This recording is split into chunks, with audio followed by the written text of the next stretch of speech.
El siguiente segmento tiene contenido o opinión.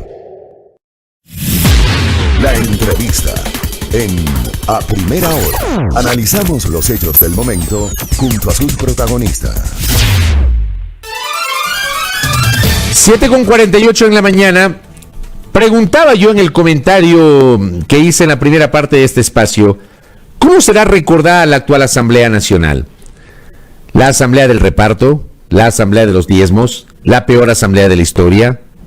Cada quien tendrá su valoración. ¿Cuál es la de Marcelo Espinel, director del Observatorio Legislativo, que nos acompaña el día de hoy? ¿Cómo le va, doctor? Hola, Fabricio, ¿cómo estás? Muy buenos días. Un caluroso saludo a tu distinguida audiencia. Gracias, elegantísimo mi doctor, en este diálogo periodístico. A ver, doctor, ¿cómo la va a recordar usted que ha venido a lo largo de estos últimos años siguiendo las ejecutorias de la función legislativa? ¿Cómo recordamos a esta asamblea que el día de hoy termina sus funciones? Bueno, sin duda va a ser un recuerdo negativo, una asamblea que estuvo marcada por bochornosos actos de corrupción, una asamblea en la cual la falta de capacidad para encontrar consensos hizo que los acuerdos se hagan por debajo de la mesa y que tuvieron de por medio, como tú bien mencionabas, el reparto de hospitales, la obtención irregular de carnets de discapacidad, y no hay que olvidar el tema de los diezmos. Sin embargo, yo creo que también es necesario hacer una precisión. Debemos tal vez tratar de hacer un ejercicio, y lo digo incluso a título personal, Fabricio, de no dañar la imagen de la asamblea como institución y tratar de diferenciar a la asamblea de sus integrantes. El otro día le escuchaba al asambleísta Fernando Callejas que decía, estos son los problemas también de un cuerpo colegiado. Si es que existe tal vez una manzana podrida dentro del cuerpo colegiado, se termina afectando a los 137 asambleístas. Entonces, tal vez yo creo que a pesar de que la asamblea a nivel institucional cometió errores y también a título personal cometió muchísimos errores, hay asambleístas también que destacaron por una buena labor y ojalá que eso también se repita en el siguiente periodo. Correcto. Hablemos de la calidad y de la cantidad de leyes aprobadas, porque ustedes como Observatorio Legislativo hicieron una valoración justamente de la parte cuantitativa y cualitativa del trabajo legislativo. ¿Cómo cierra esta Asamblea Nacional, periodo 2017-2021, Marcelo Espinel? Fabricio, tú que eres un seguidor de temas legislativos y que lo has estudiado incluso más que yo, creo que te van a llamar mucho la atención las cifras de tus 4 años. Te presentó el triple de proyectos de ley. Más de 950 proyectos de ley presentados en los últimos 4 años de legislatura. De estos más de 950 proyectos de ley, el 70% no supera los 10 artículos y un 70% de igual manera trata de reformar leyes aprobadas en años anteriores. Eso pone en evidencia tal vez que la asamblea o los asambleístas consideraron que la cantidad era más importante que la calidad. Y esa gran cantidad de proyectos de ley seguramente no todos van a terminar incluso siendo debatidos. En materia de aprobación de leyes creo que sucedió algo similar, Fabricio. Se aprobó una ley más que el periodo anterior, un total de 76 leyes aprobadas por la Asamblea Nacional, pero ojo a este dato. En los primeros 3 años de trabajo de la Asamblea Nacional, en los cuales hubo un trabajo presencial de la Asamblea, se aprobaron 32 leyes, mientras que en un año de virtualidad se aprobaron 44 leyes. Y ahí la pregunta que es, ¿la Asamblea es más eficiente trabajando desde casa o no se dio un debate adecuado a los proyectos de ley y más bien se buscó un trámite célere de los mismos? Finalmente, 2 matices adicionales, Fabricio, en materia de legislación. Solo el 30% de la agenda legislativa fue aprobada. Los 3 presidencias que tuvo este periodo legislativo propusieron un total de 90 leyes. De esas 90, solo 30 fueron aprobadas. Pone en evidencia la imposibilidad de lograr consensos y una asamblea que aprobó leyes de forma coyuntural. Y por otro lado, no hay que dejar sin poner sobre la mesa este aspecto, y es que hubo falencias, tanto en la presentación de proyectos de ley como en los proyectos de ley aprobados. Y estas falencias se evidenciaron como, por ejemplo, hace pocos días con la ley de violencia digital, en la cual la Asamblea tuvo que plantear una reconsideración de la votación para eliminar 2 artículos que podían amenazar derechos. Y no dejemos de lado también el rol del Ejecutivo. Como colegislador, presentó proyectos de ley que tenían fallas en el fondo y en la forma. Fallas que lo obligaron a retirar proyectos, volver a presentarlos, incluso tener observaciones de la Corte Constitucional. Sobre el tema de la calidad del trámite legislativo, vamos desmenuzando algunos elementos que menciona Marcelo. Y efectivamente hay legisladores que se solazan porque dicen que han presentado N cantidad de proyectos de ley, pero esta parte que dice Marcelo, se presentaron alrededor de 950 proyectos de ley, el 70% no supera 10 artículos y ese 70% lo que hace es pretender reformar leyes vigentes. ¿Qué nos dice eso, Marcelo? Bueno, yo creo que el hecho de que un proyecto de ley tenga 300 artículos o que tenga 10, no quiere decir que el uno es mejor y el otro es peor. Hay que analizar precisamente qué es lo que se trata de reformar y si es que responde a mayor garantía de derechos, ajuste a estándares internacionales y si es que es del modelo de país que nosotros queremos. Y ahí tal vez, Fabricio, y hay que ser muy sensato con esto, ya depende de cada ciudadano la evaluación si un proyecto es bueno o es malo. En la reforma de leyes sí me preocupa, porque hasta antes de la reforma a la Ley Orgánica de la Función Legislativa no teníamos este nuevo sistema de evaluación integral de las leyes, este sistema de evaluación y seguimiento a las leyes. Entonces, los asambleístas le están presentando proyectos reformatorios con la finalidad de únicamente darle la contra a través de un mensaje político a lo que hizo el anterior gobierno, o se evaluó de forma adecuada que una ley no está funcionando con indicadores objetivos para de esa manera presentar el proyecto reformatorio. Entonces, ese también es mi gran temor, porque tal vez los asambleístas, como bien dices tú, dicen, presentemos proyectos de ley para que al final de la gestión diga, yo presenté... Claro, para que en la rendición de cuentas que hago cada año presento a mis mandantes supuestamente, durante este año presenté tantos proyectos de ley, entonces, deslumbra la cantidad y seguramente pensarán que la gente dirá que ese asambleísta sí trabaja. Incluso eso tenemos que cruzarlo con el actuar íntegro y ético del legislador. Veía hace pocos días, como es de conocimiento público, el ya ex asambleísta Fabricio Villamar, colocando en sus redes sociales algo parecido a no importa que robe con tal que haga obra, porque se decía, presenté tantos proyectos de ley, fiscalizar tal, fiscalizar cual, pero hay que estar conscientes de que hubo un funcionario público que obtuvo un beneficio aprovechándose de su cargo, y eso en cualquier lugar del mundo es corrupción. Entonces, lo que yo invito a la ciudadanía es a analizar el perfil de un legislador de forma integral, saber cuántos proyectos de ley presentó y la calidad de los mismos, saber que tal vez no presenta proyectos de ley, pero está fiscalizando, presentando solicitudes de información, juicios políticos, interviniendo en procesos de discusión en las comisiones o en el pleno. Pero sobre todo, Fabricio, yo creo que es necesario que vigilemos desde los medios de comunicación y la ciudadanía el actuar íntegro y ético de los legisladores, incluyendo el cumplimiento de aquello que nos ofertaron en campaña. Ahora bien, esta asamblea, a diferencia de la anterior, la del periodo 2013-2017, esta asamblea estuvo marcada por los tropiezos.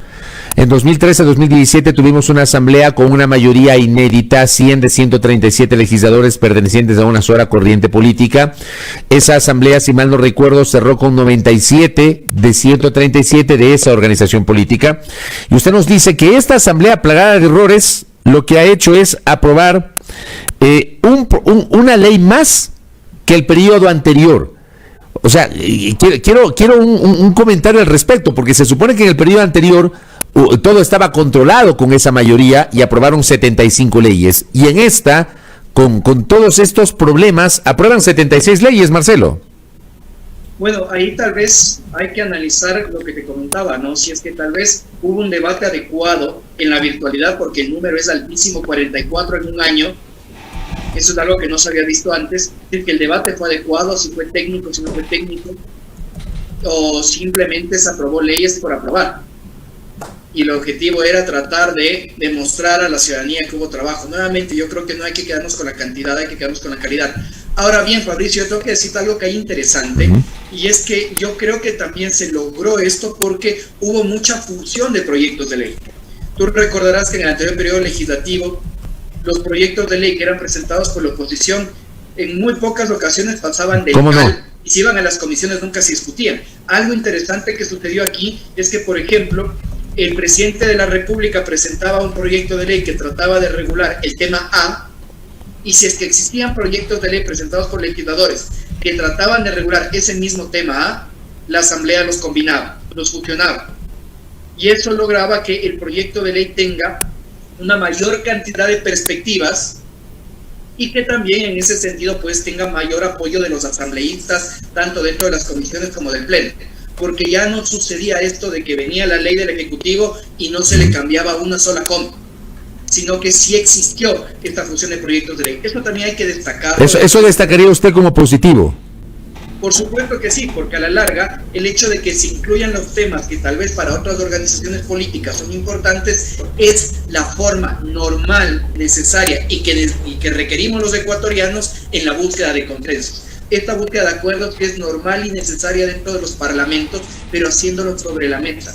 Y en ese sentido creo que la Asamblea, al menos en esta función de proyectos de ley, trató de encontrar esto. En el plano de la fiscalización, creo que tal vez en el punto de vista cuantitativo, se podría destacar también el hecho de que en este periodo sí hubo juicios políticos, a diferencia del periodo anterior donde no hubo ningún juicio político, Marcelo. Yo creo que hay distintos matices aquí, Fabricio, porque a pesar de que se presentaron 34 solicitudes de juicio político, que es un número no menor, solo 9 pasaron a la resolución del Pleno de la Asamblea Nacional, porque gran parte de ellas se quedaron entrampadas en las comisiones. O se quedaron, perdón Marcelo, o se quedaron también en el escritorio de algún funcionario de la Secretaría de la Asamblea, como por ejemplo los 5 pedidos de juicio político contra Richard Martínez. Sin duda que sí, ese es el caso que iba a comentar. Hubo procesos de juicio político que la Asamblea simplemente no quiso tratar, entonces se encuentra ahí un cálculo político electoral, algún tipo de acuerdo, seguramente no sobre la mesa, en el que dejaron de lado una fiscalización responsable. Mira el tiempo que tomó la censura y destitución de Juan Carlos Suárez y otros consejeros de Participación Ciudadana y Control Social, mientras otros pedidos de juicio político duraron más de 200 días, cuando la ley determinaba un tiempo promedio de 33 días. Yo creo, en materia de fiscalización, que tuvimos una asamblea que llegó tarde, Fabricio. Fiscalizó de una forma ya no oportuna, porque tú recordarás que la censura de Carlos Poli, ex Contralor General del Estado, Carlos Ochoa, ex Superintendente de Comunicación, y el ex Ministro de Salud, Juan Carlos Ceballos, pudo ser posible, se realizó cuando ellos ya habían sido destituidos de sus cargos o se encontraban fuera del país o habían renunciado. Entonces, ya nada generaba, en este caso, consecuencias hacia ese tipo de funcionarios, más allá de la censura, esta fiscalización tardía. Esperemos que con las reformas a la Ley Orgánica de la Función Legislativa, en la que se establece ya 45 días de plazo máximo para resolver por el Pleno los pedidos de juicio político, esta situación cambie. Así que ojalá tengamos una asamblea que tenga acuerdos transparentes sobre la mesa con un sentido de país, mirando agenda legislativa y agenda de fiscalización, pero que no se realice una fiscalización que únicamente responda a cálculos electorales o que trate de entorpecer la gestión del Ejecutivo. El día de hoy, 13 de mayo, que finaliza su trabajo la actual Asamblea Nacional, le pregunto a nuestro invitado Marcelo Espinel, director del Observatorio Legislativo, ¿es el fin de un periodo que comenzó con la Asamblea de 2009, Marcelo? ¿Es el fin? Yo creo que tendríamos que esperar a ver cómo suceden las cosas de los siguientes días. Yo creo que sin duda estamos en una situación atípica en la cual ningún movimiento tiene mayoría. No sabemos, al menos a ciencia cierta, quién va a presidir la Asamblea Nacional y cómo se integrarán las comisiones en vista de que ninguna organización política tiene mayoría. Pero recordemos, Fabricio, que en el anterior periodo legislativo hubo una mayoría absoluta apenas durante 6 meses, pues la bancada oficialista, que tenía más de 70 votos, tardó 6 meses en dividirse, en generar esta decisión entre Revolución Ciudadana y Alianza País. Hubo atomización.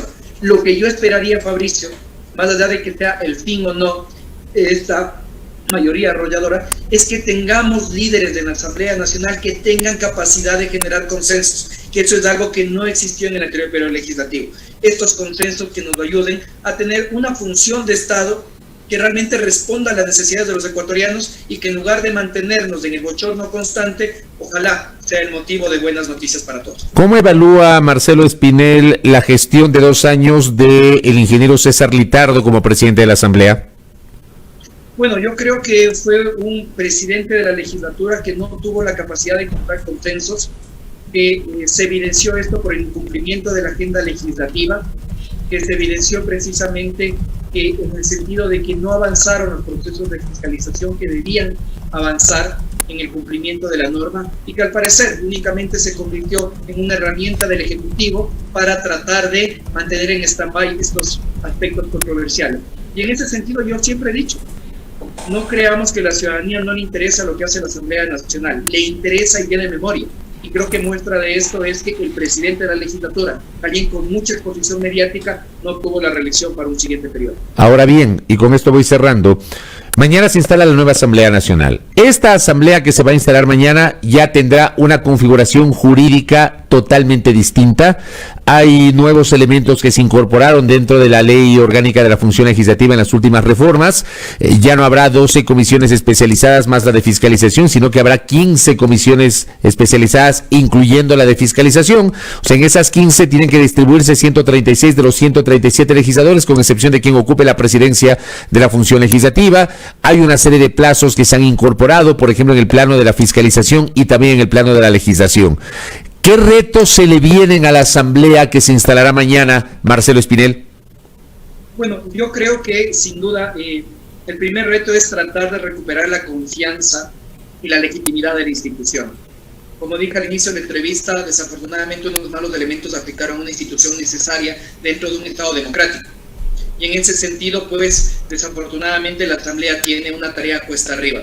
Asimismo, no hay que olvidar que ahora se integrará un comité de ética, que será el encargado de realizar los procesos de autodepuración en la Asamblea Nacional. Esperemos que no haya un espíritu de cuerpo, que no tarden un año, como sucedió en el caso de la asambleísta Villamar, en determinar responsabilidades, sino que sean procesos céleres, para que de esta manera no se ponga en duda la legitimidad de la institución, pero procesos céleres sin duda también, respetando el debido proceso, porque a la larga una destitución que responda a vendetas, como tal vez sucedió con Sofía Sting y con Ana Galarza, lo que hace es de una u otra manera afectar el derecho de representación que ejercen los asambleístas y cumplir el mandato otorgado por la ciudadanía. ¿Usted tiene expectativa de la asamblea que se instala mañana, Marcelo?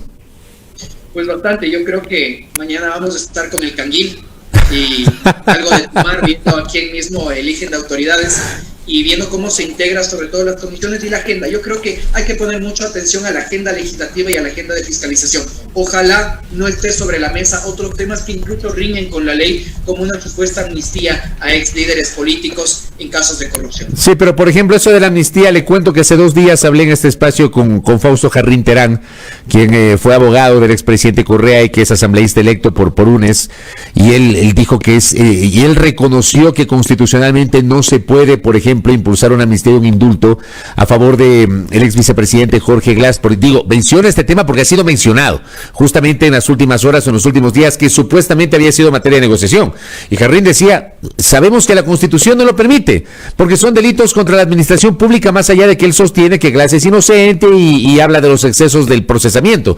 Pero me da la impresión de que ese tema se lo ha colocado ahí para añadirle un ingrediente de polémica a la discusión y algo de sabor y de condimento a la expectativa de lo que va a pasar mañana, porque en estricto derecho la Asamblea no puede perdonar las sentencias contra el ex vicepresidente Glass, Marcelo.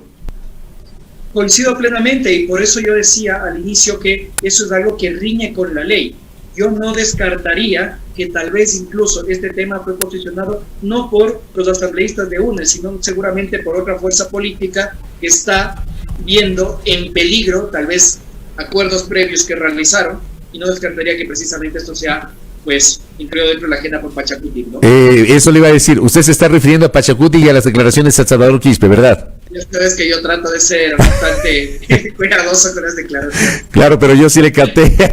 Marcelo. Eres malvado, Fabricio, eres malvado. Yo lo que creo es que mañana no habrá canguil. Yo creo que los acuerdos se cocinan hoy o se concretan hoy y mañana la cosa no será tan compleja como podría ser. No sé cómo le ve usted, Marcelo. Creo que a la larga se terminó decantando todo hacia tal vez una presidencia del Partido Social Cristiano, una vicepresidencia de UNES, otra de Creo, y habrá que ver cómo se integran las otras vocalías. Pero más allá de las autoridades, como digo, yo creo que el ejercicio responsable que tenemos que hacer todos es verificar la agenda legislativa, la agenda de fiscalización y exigir que se cumpla, porque de esa manera fortaleceremos la legislativa. Correcto, Marcelo, gracias por estos aportes para el debate público sobre el trabajo de la Asamblea. Un abrazo, Marcelo, gracias. Otro abrazo, Fabricio. Chao, chao. Muy gentil. A Marcelo Espinel, director del Observatorio Legislativo, conversando aquí en A Primera Hora sobre la calidad del trabajo legislativo y lo que nos deja. Cada quien tendrá su valoración, yo tengo la mía, la expresé en la primera parte, así como destaqué los que a mi juicio son legisladores que se van de este periodo, que he visto cómo han trabajado tanto en el Pleno cuanto en las comisiones. No me quedo solamente con las declaraciones públicas, que yo sí separo las cosas. Una cosa son las declaraciones públicas y otra evidentemente el trabajo y la calidad a nivel de comisiones y a nivel del Pleno de la Asamblea Nacional. Por cierto, mañana el Pleno de la Asamblea se instala a las 10 de la mañana. Esto para conocimiento rápidamente antes de la pausa de nuestra audiencia. Se instala a las 10 de la mañana, sin convocatoria previa. Esa sesión de instalación será dirigida por Pierina Correa, que encabezó la lista más votada de asambleístas nacionales. Será la directora de la sesión de instalación, la asambleísta de UNES. El subdirector será Salvador Quispe, que encabezó la lista de asambleístas nacionales de Pachacutic, la segunda más votada, y será subdirector. Y como secretaria, la asambleísta nacional reelecta por Izquierda Democrática, Vilma Andrade. En ese orden, porque encabezaron las listas en ese orden de asambleístas más votados. Cualquiera de los 137 legisladores tiene el mismo derecho a ocupar la presidencia de la Asamblea Nacional, cualquiera. Esto para conocimiento de nuestro público, porque algunos creen que el asambleísta que presida la Asamblea Nacional tiene que salir de la bancada más votada, o debe ser el asambleísta que supuestamente encabezó la lista más votada. No, eso no existe, puede ser cualquiera. Puede ser cualquier asambleísta presidente de la Asamblea Nacional o ocupar las dos vicepresidencias. A esta hora, y lo publicamos ayer en nuestras redes, se está cocinando, digo, en la política todo puede cambiar de un día para otro, pero a esta hora se está cocinando un acuerdo entre la Alianza UNES y el Partido Social Cristiano. Entre los dos hacen 67 votos. Para que el Partido Social Cristiano capte la presidencia de la Asamblea y UNES la primera vicepresidencia. La gran incógnita es la segunda vicepresidencia, porque no es, digamos, seguro que dentro de esta alianza, que solamente servirá para elegir autoridades legislativas, se adhiera el movimiento Creo, sino que se logre completar con votos de independientes. Y se habla justamente que para uno de los independientes podría ser la segunda vicepresidencia de la Asamblea Nacional. Esto se va seguramente a sacramentar durante la jornada del día de hoy.